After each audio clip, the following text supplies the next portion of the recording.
Hello students, welcome back to my channel future foundation. Students, आज हम शुरू करेंगे वेक्टर्स एंड 3D। तो पहले तो हम वेक्टर्स पर ही बात करेंगे कुछ क्लासेस में। तो चलिए स्टार्ट करते हैं। हेडिंग डाल लेते हैं वेक्टर्स। तो फर्स्ट पॉइंट लिखेंगे, vector is defined as a physical quantity having magnitude as well as direction.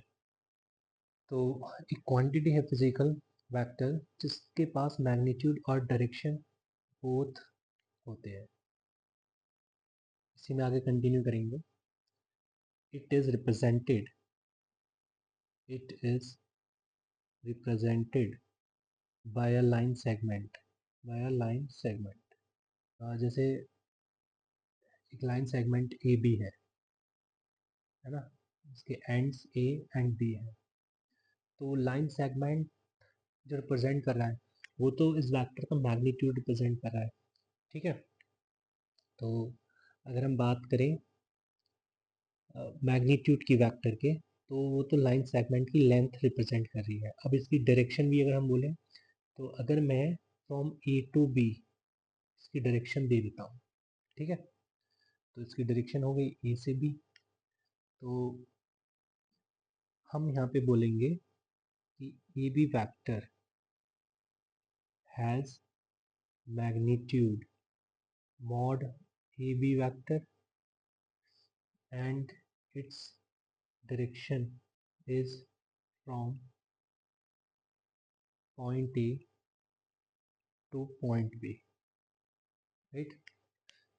यहाँ पे बी को हम बोलते हैं यहाँ पे बी को हम बोलते हैं टर्मिनल पॉइंट, और ए को बोलेंगे हम इनिशियल पॉइंट। और ये भी वेक्टर को हम बोल सकते हैं ये भी वेक्टर को हम बोल सकते हैं कि जो इसका हेड है वो बी पर है और इसका टेल ए पर है। राइट। ए को बोलते हैं हम टेल एंड बी को बोलते हैं हेड। मतलब यहाँ पे बी को हेड भी बोलेंगे और ए को टेल बोलेंगे, वेक्टर ए बी का। राइट। ये टर्म्स बेटा आगे आ सकते हैं, इसलिए पहले मैं क्लियर करके चल रहा हूँ। ठीक है। अच्छा, इसमें एक पॉइंट और है। पॉइंट नंबर 1 के अंदर ही हम बात कर रहे हैं अभी। पॉइंट 1 के अंदर ही हम लिखेंगे इट फॉलोज या it follows vector triangle law of triangle law of vector addition. तो वेक्टर अलजेब्रा इसको फॉलो करता है, triangle law of vector addition को। राइट। ये क्या होता है ट्रायंगल लॉ, इस पर भी अभी हम आगे बात करेंगे। ठीक है। पॉइंट नंबर 2 आएगा angle between two vectors. Angle between two vectors we consider, इसमें लिखते हैं हम we consider angle between between two vectors when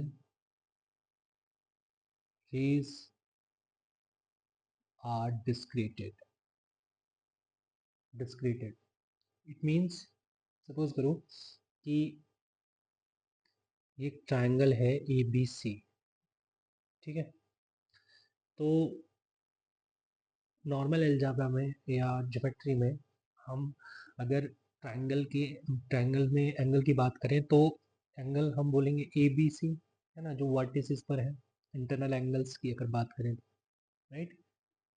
but अगर हम यहाँ पे वेक्टर के अंदर बात कर रहे हैं, तो सपोज करो इस बी सी सेगमेंट को या बी सी साइड को हमने ए वेक्टर बोल दिया, सी ए सेगमेंट को हमने बी वेक्टर बोल दिया। राइट। तो अब अगर मैं बी सी और ए सी, साइड बी सी और साइड ए सी के बीच का एंगल बोलूँ, तो तुम देखते ही बोल दोगे क्या, सर ये तो एंगल सी बोलूँगा मैं। राइट। मतलब इस तरीके से बोल सकते हो आप। सर ये तो एंगल सी है जो किसके बीच में है, BC और AC के बीच में, ठीक है। बट वेक्टर अलजेब्रा में हम इतनी जल्दी नहीं दिखाएंगे, ठीक है। तो यहाँ पे क्या लिखा है मैंने, we consider angle between two vectors when rays are discreted. तो अब अगर मैं PC सेगमेंट की डायरेक्शन सेट कर दूँ, like from B to C, है ना, और सी ए की direction from C to A कर दिया, ओके। तो एंगल लिखने के लिए हम इस BC को एज्यूम करेंगे कि हमने शिफ्ट कर दिया है, नहीं कुछ इस तरीके से, ओके। मतलब आगे की तरह शिफ्ट कर दिया है, यूं कह लो कि ऐसे इमेजिन करो कि बी को मैंने सी पर रख दिया है, ठीक है। तो ये तुम्हें कुछ इस तरीके से दिखेगा। अब ये जो बोला है ना मैंने, when rays are discreted, rays are discreted, इसका मतलब यही है कि उस पॉइंट पर एंगल बनेगा, उस पॉइंट पर एंगल बनेगा जहाँ से वेक्टर के कॉरस्पॉन्डिंग जो रेज हैं वो बाहर जा रही हैं, ठीक है, डिस्क्रीट हो रही है, वो ये है, राइट, ये एंगल एक्चुअली में है। तो अगर मैं बोलूँ कि एंगल, यहाँ पे मैं बोलूँगा angle between BC vector and CA vector is pi minus C, okay, pi minus C। तो यहाँ पे हम लिख लेंगे, ये तो हो गया, ठीक है। तो C ना होके वो पाई माइनस C है। अच्छा, इसमें हम लिखेंगे कि अगर हमें एंगल C को रिप्रेजेंट करना है तो between B vector angle, angle between A vector and B vector can be represented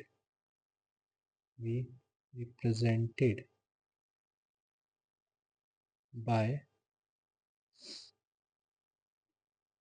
A vector cap B vector, ठीक है बच्चे। हम ऐसे भी बता देते हैं कि ए वेक्टर और बी वेक्टर के बीच का एंगल को हम ऐसे भी रिप्रेजेंट कर देते हैं। मीन्स अगर ये नोटेशन तुम्हें दिखी गई तो समझ जाना कि बात, समझ जाना, ये नोटेशन अगर दिखी तुम्हें तो समझ जाना कि बात इन दो वेक्टर्स के बीच के एंगल की हो रही है, राइट। चलिए पॉइंट नंबर 3 पे आते हैं बेटा, types of vectors, types of vectors. First type is null vector, null vector, और इसको हम जीरो वेक्टर भी बोल देते हैं। तो क्या है ये, इसमें पॉइंट ए लिखेंगे, it is a vector, it is a vector of zero magnitude, zero magnitude, that is A B vector का मैग्नीट्यूड जो है वो जीरो होगा। कुछ हम इसको ऐसे लिखेंगे, mod of A B vector is equal to zero. अच्छा, इससे तो ये समझ आ रहा है कि अभी अभी हमने बोला कि हम जनरली ए बी वेक्टर को सेगमेंट ए बी से दिखा देते हैं, है ना, और डायरेक्शन उसका ए टू बी दे देते हैं। बट यहाँ पे अगर हम लिख रहे हैं कि mod of A B vector is equal to zero, it means कि जो पॉइंट, देखो ना, अगर मैं ऐसे बोलता हूँ कि ये ए बी वेक्टर है, राइट, तो इसका तो कुछ मेरे को मैग्नीट्यूड दिख रहा है, जीरो तो नहीं दिख रहा। बट अगर मैं बी को ए की तरफ ले जाऊँ, ठीक है, बी को ए की तरफ ले जाऊं तो ऐसा भी हो सकता है कि बी जो है ए पर कोइंसाइड कर जाए, राइट, राइट है, जहाँ ए है वहीं बी भी है। तो इससे तो ये समझ आ रहा है कि अगर हम पॉइंट देखें, राइट, अगर हम पॉइंट देखें तो उसका मैग्नीट्यूड जो है वो 0 होगा। तो ये तो मैंने थोड़ा एक्सटेंड कर दिया इस पॉइंट को। अब अगर इसकी बात आती है डायरेक्शन की, तो पॉइंट की डायरेक्शन जो है ना वो डिफाइन नहीं होती, ठीक है, तो हम क्या लिखेंगे, it has undefined direction, undefined direction. अच्छा, ये भी ठीक है, मतलब नल वेक्टर में हमने दो चीज़ देखी कि भाई मैग्नीट्यूड तो ज़ीरो होगा और इसकी जो डायरेक्शन होगी वो अनडिफाइंड होगी, ठीक है। चलिए इसमें एक पॉइंट और लिखते हैं कि अगर मान लीजिए A vector cross C vector is equal to 0 है and A vector dot C vector भी 0 है, इट मीन्स, इससे क्या इम्प्लाई होता है कि आइदर ए वेक्टर और C vector is equal to null vector. बेटा जी यहाँ पे दोनों कंडीशन साथ में होनी चाहिए, तब इससे इम्प्लाई होता है कि ए वेक्टर या फिर सी वेक्टर कोई एक वेक्टर एटलीस्ट 0 है, 0 वेक्टर है, राइट। ऐसा हम नहीं बोलेंगे कि अगर ए क्रॉस सी 0 हो गया तो ए या सी 0 होगा। अच्छा यहाँ पे वैसे तो देखो, मैं यहाँ पे जो इतना फ्री बात कर रहा हूँ, ये थोड़ा सा दिमाग में ये भी चल रहा है मेरे कि बच्चे थोड़ा तो वेक्टर का आइडिया रखते हैं, कहीं ना कहीं वो क्लास 11th में इसको फेस करते हैं वेक्टर को फिजिक्स में, ठीक है। तो ये क्रॉस प्रोडक्ट और डॉट प्रोडक्ट एक्चुअली मैं क्रॉस और डॉट से रिप्रेजेंट कर रहा हूँ, वो हम आगे देखने वाले हैं कि ए क्रॉस सी जो लिखा है मैंने वो एक टाइप का प्रोडक्ट है, वेक्टर प्रोडक्ट है जिसको हम क्रॉस प्रोडक्ट बोलते हैं, और ई डॉट सी भी एक टाइप का प्रोडक्ट है जिसको हम डॉट प्रोडक्ट बोलते हैं, राइट। तो अगर ये साथ में साइमल्टेनियसली जीरो है then it implies either A vector or C vector is null vector, ठीक है। For example, if we throw a ball and catch it again,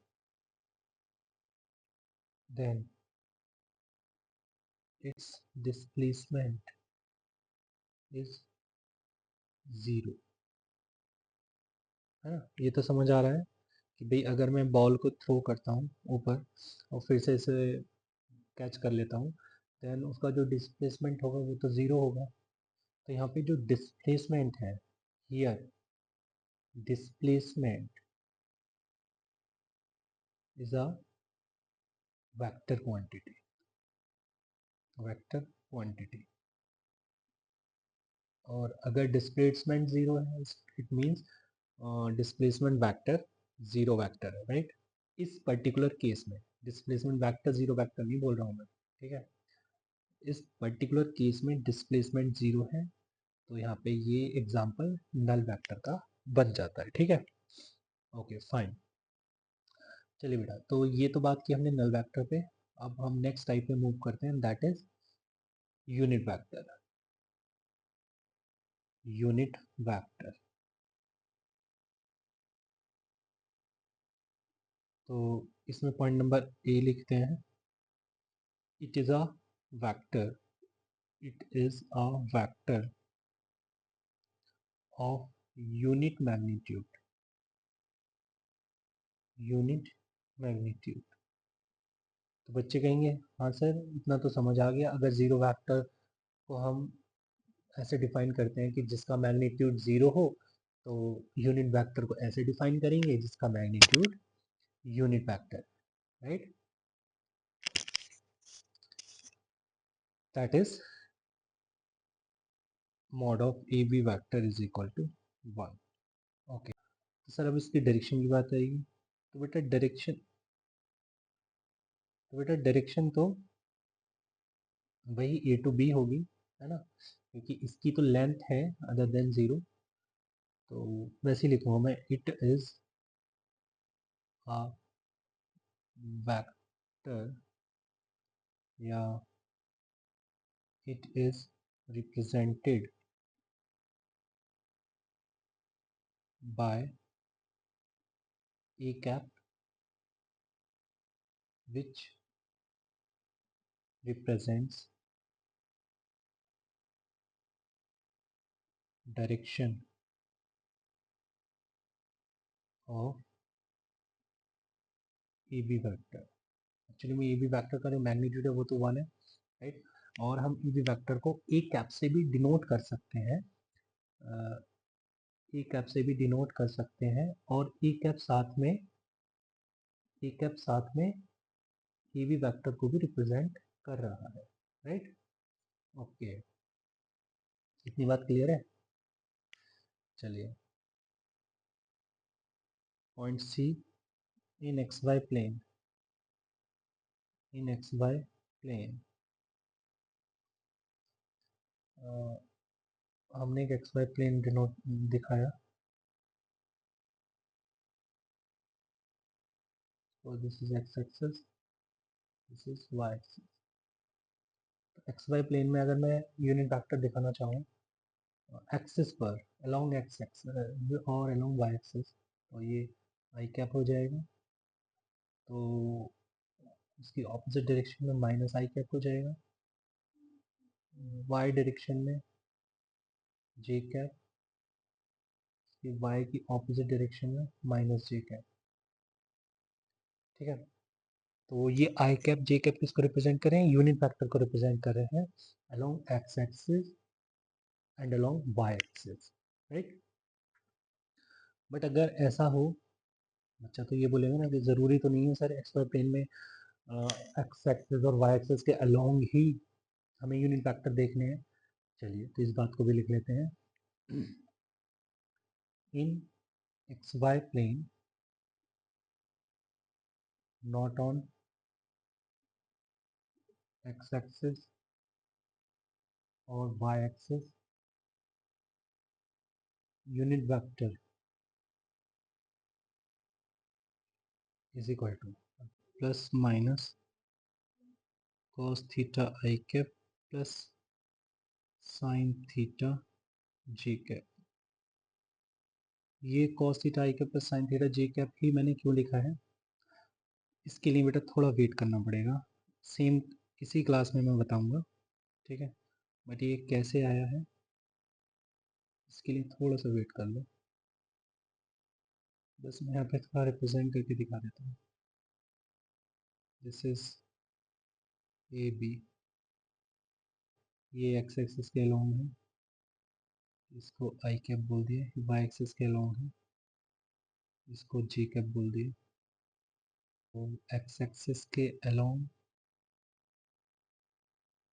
cos theta I cap component है A B vector का, और Y axis के along sine theta जे cap component है A B vector, right. और ये A B vector special vector है, मतलब ये यूनिट वैक्टर है, तो इसे मैं ए कैप से भी दिखा देता हूँ, ठीक है। और डायरेक्शन ए टू बी है, और ये जो एंगल है एक्स एक्सिस या एक्स एक्सिस के अलोंग, ये ए बी एंगल बना रहा है थीटा, राइट। ओके, बेसिकली यहाँ पे ये जो मैंने ए बी वैक्टर को लिखा है, ये using triangle law of vector addition लिखा है, जिसको मैं अभी कुछ देर में एक्सप्लेन करने वाला हूँ, ठीक। चलिए, तो इतनी बात हो गई कि अगर एक्स वाई प्लेन में मुझे यूनिट वेक्टर फाइंड आउट करना है जो एक्स एक्सिस या वाई एक्सिस पर नहीं है, तो वो एक्चुअली में होता क्या है, प्लस माइनस कॉस थीटा आई के प्लस साइन थीटा जे के, राइट। ओके, और अगर मैं इसके मैग्नीट्यूड की बात करूं, थोड़ी देर के लिए इसको अगर मैं ए बी वैक्टर बोल रहा हूँ, तो का मैग्नीट्यूड हो जाएगा ए बी वैक्टर का मॉड, एंड वो हम निकालते कैसे हैं, आई कैप के साथ में या आई कैप का जो कोफिशिएंट है उसका स्क्वायर प्लस जे कैप के कोफिशिएंट का स्क्वायर करते हैं, राइट, और उसका स्क्वायर रूट, तो क्या मिलेगा हमें, 1 मिलेगा, है ना, जो होना भी था क्योंकि मैग्नीट्यूड तो 1 है। Very good. चलिए बेटा क्वेश्चन लिखते हैं, find unit vector parallel to x plus Y is equal to 1। Line है x plus Y is equal to 1, तो इसके पैरेलल मुझे एक यूनिट वेक्टर पर बात करनी है, राइट। तो यूनिट वेक्टर है बेटा, मुझे थीटा का आइडिया होना चाहिए। थीटा है क्या, बेसिकली थीटा है उस वेक्टर का inclination with X axis, right, या positive direction of X axis साथ वेक्टर का इंक्लिनेशन। तो अब क्योंकि वेक्टर पैरेलल है x plus Y is equal to 1, तो x plus Y is equal to 1 की हेल्प से मुझे थीटा पता लग जाएगा।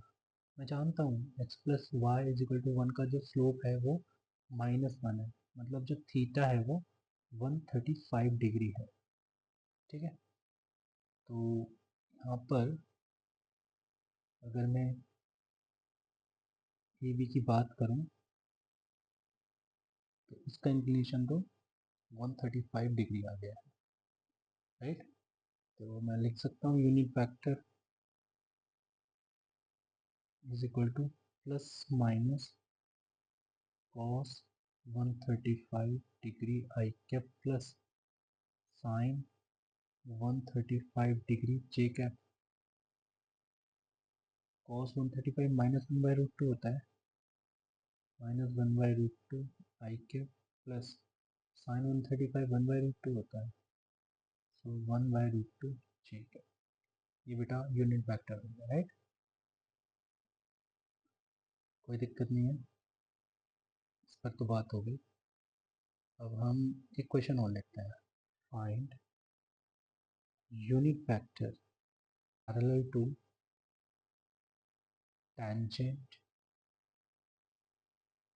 and normal of y is equal to x cube by 2 plus 1 by 2 at 1, 1। Suppose करो ये कोई कर्व है ना, तो इस पर एक टेंजेंट ड्रॉ किया मैंने से पॉइंट 1, 1 पर, और नॉर्मल ड्रॉ किया मैंने 1, 1 पर, ठीक। तो इसके टेंजेंट के पैरेलल मुझे एक यूनिट वेक्टर बताना है और एक नॉर्मल के पैरेलल मुझे यूनिट वेक्टर बताना है, ठीक है। तो अब यूनिट वेक्टर का मतलब यूनिट वेक्टर को हम बता दें अगर हमें थीटा पता हो, इतनी तो ज़रूरत है हमें, अगर थीटा पता होगा तो हम यूनिट वेक्टर बता देंगे। तो इक्वेशन हमें नॉर्मल और टेंजेंट की हमें थीटा प्रोवाइड कराएं, ठीक है, उनके कॉरस्पॉन्डिंग जो पैरेलल वेक्टर्स हैं, या इक्वेशन की भी ज़रूरत नहीं पड़ेगी मुझे, सिर्फ स्लोप से ही पता लग जाएगा, टेंजेंट और नॉर्मल के स्लोप से ही पता लग जाएगा थीटा, राइट। तो अब इतना तो मुझे पता है कि हम कैसे स्लोप फाइंड आउट करते हैं अगर हमें कर्व गिवन है। तो गिवन कर्व है, तो अगर उसको हम डिफरेंशिएट करते हैं, तो डिफरेंशिएट करने से किसी गिवन पॉइंट पर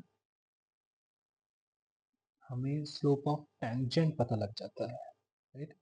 तो अगर मैंने इसको टेन थीटा बोल दिया तो it is nothing but what, slope of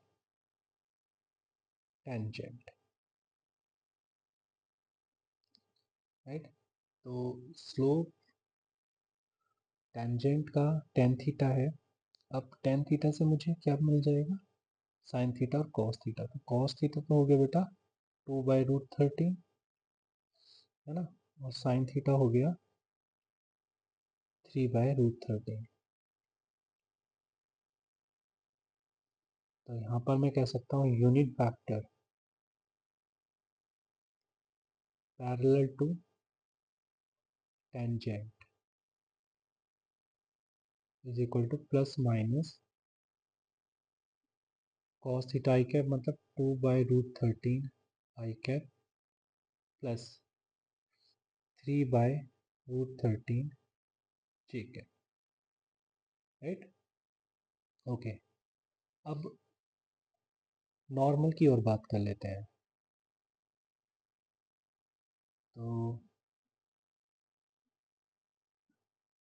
also slope of normal, slope of normal, slope of normal तो बेटा क्या है, -1/tan थीटा, है ना। m1 m2 is equal to -1 से ये आ जाएगा -2/3। अब क्योंकि हम बात जो कर रहे हैं वो स्लोप, बात जो कर रहे हैं हम वो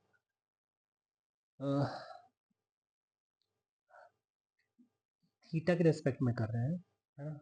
एंड थीटा जो है वो positive direction of X axis से इंक्लिनेशन होता है वेक्टर का, ठीक है। तो अगर हम स्लोप ऑफ नॉर्मल को लिखा है हमने -2/3, जिसको हम टेन फाइव बोल दें, ठीक है, तो यहाँ से कॉस पाई आ जाएगा -3/√13 और साइन फाई आ जाएगा 2/√13। मैं यहाँ पे बताना चाहूँगा कि कॉस को मैंने नेगेटिव लिया है, साइन को पॉजिटिव लिया है। रीज़न बीइंग कि जो एंगल है लाइन का वो 180 डिग्री, 0 से 180, मतलब एक्चुअली में एंगल जो लाइन का वो 180 डिग्री होता है, राइट।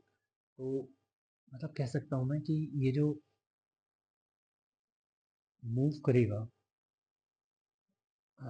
जो एंगल मूव कर सकता है वो किसी भी वेक्टर का एक्स एक्सिस के साथ वो 0 से 180 ही मूव कर सकता है, राइट। ये देखिए, इससे ज़्यादा नहीं जाएगा, 0 से 180 के बीच में ही रहेगा, ठीक है।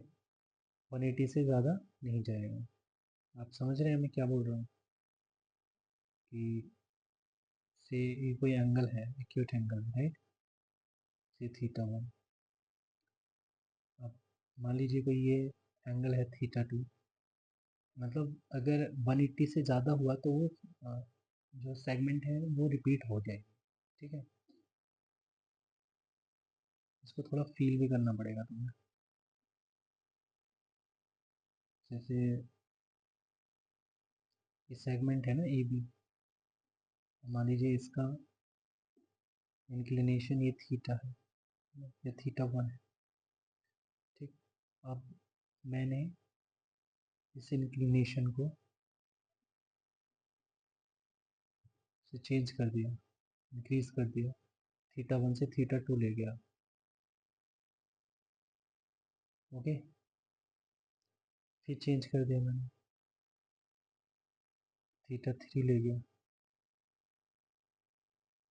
तो मान लीजिए कि ये कहीं मैक्स टू मैक्स से यहाँ यहाँ आया वो, ठीक है, यहाँ पर आया।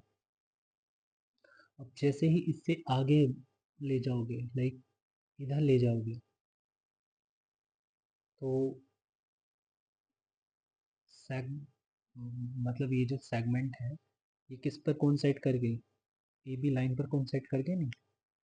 तो इसीलिए जो थीटा है ना वो 0 से 180 के बीच में ही मूव करेगा। तो क्योंकि साइन जो है 0 से 180 में पॉजिटिव होता है और कॉस नेगेटिव होता है, तो इसलिए जो टेन अगर नेगेटिव है तो वो कॉस की वजह से नेगेटिव है, ठीक है। तो इसलिए मैंने यहाँ पे इसको माइनस किया है। तो मैं बोलूँगा कि unit vector parallel to normal is equal to plus minus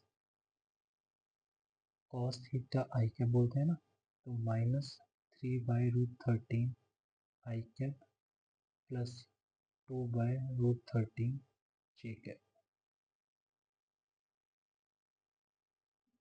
ये हो गया बेटा, है ना क्वेश्चन। नेक्स्ट पॉइंट इसमें है, यूनिट वेक्टर के अंदर ही चल रहे हैं अभी हम। ए कैप को हम लिखते हैं बेटा ए वेक्टर और modulus of A vector, right. And point number A है, एक नोट है basically, there are two unit vectors perpendicular to any plane, and there are infinite many vectors perpendicular to any line, ठीक है। तो plane है, आप जिस पर बैठकर काम कर रहे हैं वो टेबल प्लेन है, ठीक है। तो उसके ऊपर एक यूनिट वेक्टर हो सकता है पैरेलल, उसके परपेंडिकुलर सॉरी, और उसके नीचे हो सकता है उसके ऑपोजिट डायरेक्शन में, राइट। तो ये तो प्लेन पर बात हो गई। तो यूनिट वेक्टर दो ही एग्जिस्ट करेंगे जो कि परपेंडिकुलर है प्लेन के लिए।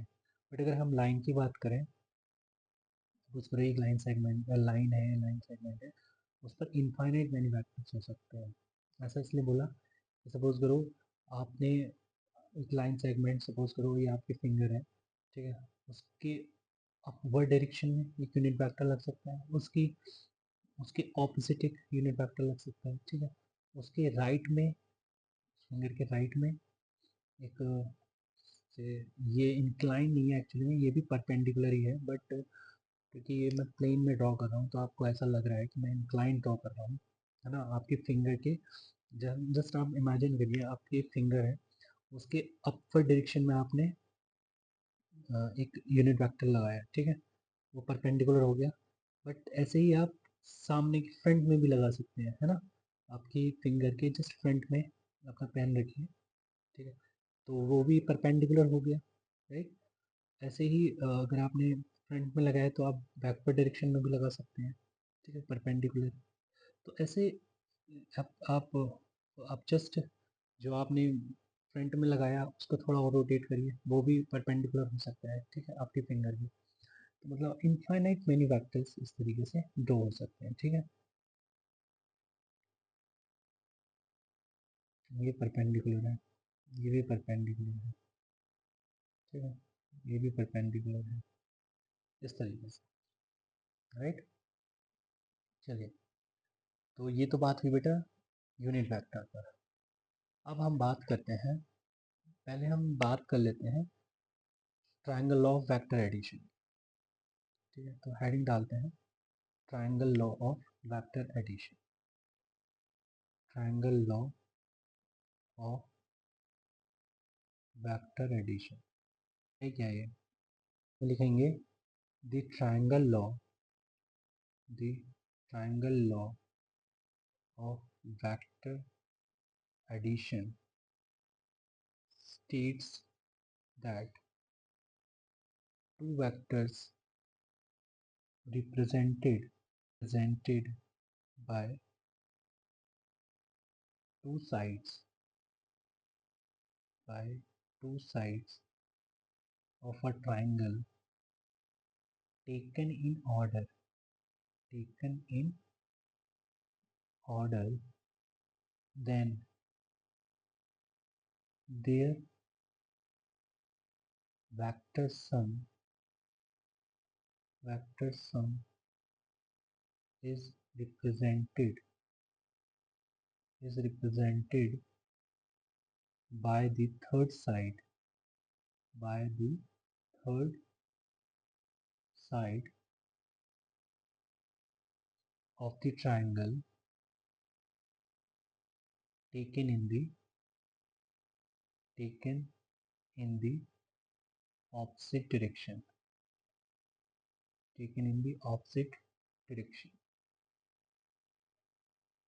क्या बोला मैंने? ऐसे ये बोला मैंने, सपोज करो एक ट्राइंगल है ए बी सी, बट क्योंकि ये जो ट्राइंगल है ये वेक्टर अलजेब्रा में कर रहे हैं हम, तो सपोज करो इसकी दो साइड मैंने ए बी और बी सी की डायरेक्शन जो है वो ऑर्डर में लिया है। यहाँ पे लिखा है ना मैंने, are represented by two sides of triangle taken in order, है ना, टेकन इन ऑर्डर। इसका मतलब है कि जो डायरेक्शन वेक्टर ए बी की है वही डायरेक्शन वेक्टर बी सी की है, राइट। मतलब अगर हम बात करें ए बी और बी सी तो वो एंटी क्लॉकवाइज जा रहे हैं, ठीक है, तो सेम डायरेक्शन में रखना है। तो जो इन दोनों वेक्टर का जो एडिशन होगा वो उस ट्राइंगल की थर्ड साइड देगी, मतलब साइड ए सी उनका रिजल्टेंट होने वाला है और किस डायरेक्शन में होगा, ऑपोजिट डायरेक्शन में होगा। मतलब अगर हम बात करें तो ए बी और बी सी की जो डायरेक्शन है उसके ऑपोजिट डायरेक्शन, मतलब अगर हम बात करें तो ए सी की डायरेक्शन क्लॉकवाइज होगी अगर ए बी और बी सी की एंटी क्लॉकवाइज है, ठीक है। इतना क्लियर है? दैट इज, यहाँ पे लिख देते हैं A B vector plus B C vector is equal to E C vector, right. इतना तो क्लियर है। यही है बेटा triangle law of vector addition. अच्छा, थोड़ा और आगे चलते हैं। हमने A B vector plus B C vector minus A C vector को लिखा नल वैक्टर, ठीक है, ऐसा भी लिख सकते हैं, कोई दिक्कत नहीं है। बट अगर मैं ए सी वैक्टर की डायरेक्शन को चेंज कर दूँ, मतलब इस ए सी वैक्टर को की डायरेक्शन को अगर चेंज करता हूँ तो मतलब ये हो जाएगा सी ए वैक्टर। बट ऐसा करने से, डायरेक्शन चेंज करने से साइन भी चेंज हो जाएगा, तो माइनस का यहाँ पे प्लस बन जाएगा इज इक्वल टू 0। तो बेटा मैं क्या देखा यहाँ पर, अच्छा नल वैक्टर को मैंने सिंपली ओ से भी डिनोट कर दिया, ठीक है। यहाँ पर कि ए बी सी, अगर मैंने लिखा A C A B vector, sorry A C लिख दिया मैंने, A B vector plus B C vector plus C A vector is equal to 0। तो यहाँ पर ये ई बी सी किसको रिप्रेजेंट कर रहा है, क्लोज्ड पॉलीगन को भी रिप्रेजेंट कर रहा है। इससे क्या समझ आ रहा है कि अगर ए बी बी सी सी ए, ध्यान देना मैं क्या बोल रहा हूँ, ए बी बी सी सी ए, तो वेक्टर सम अगर नल वेक्टर है it means A B C is a triangle, है ना। मतलब कहने को ऐसा भी हो सकता था ना, ये ए है, ये बी है और ये ए है, ये बी है और ये सी है, राइट। बट अगर ए बी सी में A B plus B C plus C as null vector लिखा है इट मीन्स वो ट्राइंगल कंप्लीट हो रहा है, ओके फाइन। तो इसी को देखते हुए मैंने क्या बोला कि ऐसा भी हो जाएगा A B vector plus B C vector plus C A vector plus A B vector plus B C vector plus C D vector plus D A vector is equal to null vector हो जाएगा।